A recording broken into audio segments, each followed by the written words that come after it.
So yeah, it's been a minute, but we're back and we're diving headfirst into the blood-soaked roots of Rome. Try not to slip. So you can slice up Roman history into three acts: the monarchy, the republic, and the empire. The republic prided itself on ditching the kings and building a system of shared power, because sharing is caring, right? But as Romans told stories around the campfire about their origins, the earlier age of kings was remembered as a mix of heroic feats, but also of nightmarish tyranny. And some of these stories got a bit messy. But these foundation myths were cautionary tales that Romans swore they'd never repeat. Of course, until they did. Once the mighty republic imploded, sole rulership came back into fashion. And once emperors had that power, they never let it go. And the people were too checked out to change anything. Ah yes, the slow creep of authoritarianism. So in the last video, we left our lad Romulus on demon time, basically. I mean, this guy was definitely not trying to make it to the Elysian Fields with Russell Crowe. It's kind of hard to believe that this Roman version of Cain not only became revered as founder of Rome, but was literally deified. A god to be remembered and worshipped by all. Showing you that no matter how diabolical you are in life, all you have to do is found a nation. Hey, now big disclaimer. Before we get into the guts of this sanguinary drama, we need to acknowledge that our sources for Rome's early kings are a bit sketchy, at best. Almost everything we know about them comes from later Roman historians, like Livy, Plutarch, and Dionysius of Halicarnassus, all writing centuries after the events supposedly happened. That's like after a nuclear apocalypse, the folks in the future write a history of medieval knights and chivalry based off a copy of Game of Thrones they found in the rubble. Many of these stories were crafted much later to make Rome's origins seem legendary, even inevitable. That Rome's success, though shaky at first, was fated to happen. Like it was all part of the grand plan. So the idea of 7 kings ruling in perfect sequence, yeah, probably a later invention. According to classicist Jeremy Armstrong, early Rome wasn't a centralized monarchy, but a loose, chaotic patchwork of tribal warlords, kinship factions, and violent competition for dominance. Just imagine the ancient version of Mad Max. The 7 Kings narrative is less factual history and more spicy historical fanfiction. To explain the burning question in every Roman's mind, wow, how do we get all this aura? But this is the important bit. Whether fact or fiction, these stories of kings shaped Rome's identity.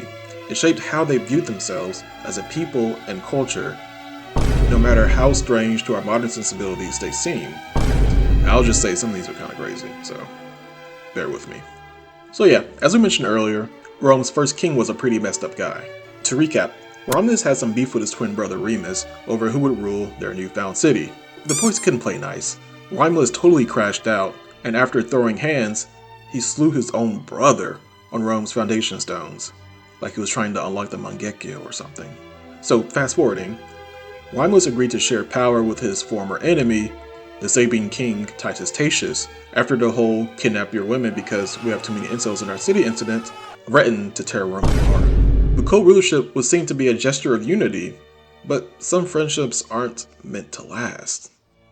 After 5 years, Tatius was mysteriously assassinated while visiting Lavinium, supposedly while trying to smooth over a diplomatic scandal involving his allies. I wonder how that happened. Anyways, with Tatius conveniently out of the picture, Romulus resumed sole kingship over the Romans and Sabines. Now with no one to disrupt his flow, no checks, no balances, only absolute power. He ruled for over 3 decades, expanding Rome's borders and consolidating his power. But as the years went on, Romulus grew more autocratic, ignoring the Senate, or at least the early version of the Senate, this council of elders, and centralizing authority in his own fratricidal hands. And then came his death, or disappearance. Some claim he was swept up into the heavens during a certain thunderstorm, and transformed into the god Quirinus. Others, like the later Roman chronicler Cassius Dio, said that a group of resentful senators, fed up with this guy's madness, went full knives out and tore Romulus limb from limb inside the Senate house, then covered up the assassination by inventing a story of a supernatural storm. Man, Senators killing an autocrat, said autocrat becoming a god. That's some serious foreshadowing. Shout out to Julius. So in the end, Rome's mythical founder and first king ruled like a tyrant and probably died like one too, if he even existed. So after surviving Romulus' hellish reign, the early Romans had a collective realization.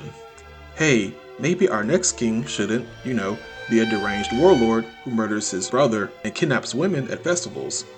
A bit of a change of pace, if you will. As if by divine intervention, Numa Pompilius enters the scene, the so-called philosopher king, who ruled not with the sword, but through the favor and the fear of the gods. God wills it. Numa was a Sabine, just like the previous frenemy of Romulus, Titus Tatius. He was known for his great piety and deep wisdom, and most importantly, for being the total opposite of Romulus. Instead of conquering new lands, Numa focused on conquering Roman hearts and minds, leading from behind and all. He created several religious institutions in Rome that would become the bedrock of Roman religious culture. The Temple of Janus, the Vestal Virgins, the cults of Jupiter, Mars, and even Romulus himself. Yep, the Romulus glaze and revisionism is only just starting. Ugh. Now let's talk about one of these institutions for a second. The Vestal Virgins were priestesses of Vesta, tasked with keeping her sacred fire burning in Rome. They were chosen as young girls and served for 30 years under strict vows of chastity, symbolizing the city's purity and protection. And if they broke that vow of chastity, they were sentenced to being buried 6 feet under, alive. So yeah, HR policies were a bit stricter back then, at least for women. Numa also had a hand in creating the office of Pontifex Maximus, or High Priest, a title that would later be held by Julius Caesar, the Roman emperors, and the Christian popes. But how could Numa truly convince his people of his divine authority? Well, listener, I'm glad you asked. So he claimed he received his wisdom from a mystical forest nymph named Egeria, who whispered into his ear sweet nothings, or sacred truths, while he chilled in the forest. Hey, yo! Yeah, just them two together.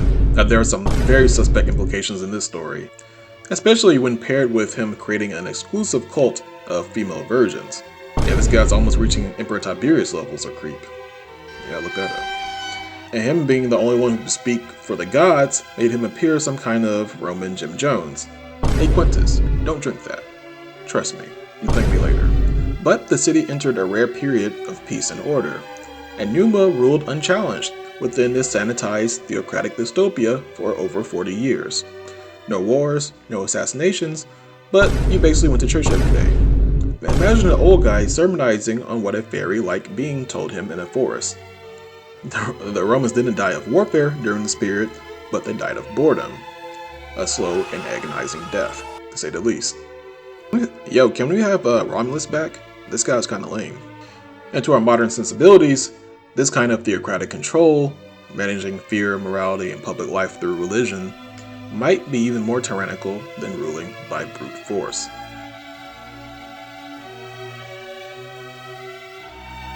Drop a comment below, hit like, subscribe for more videos like these.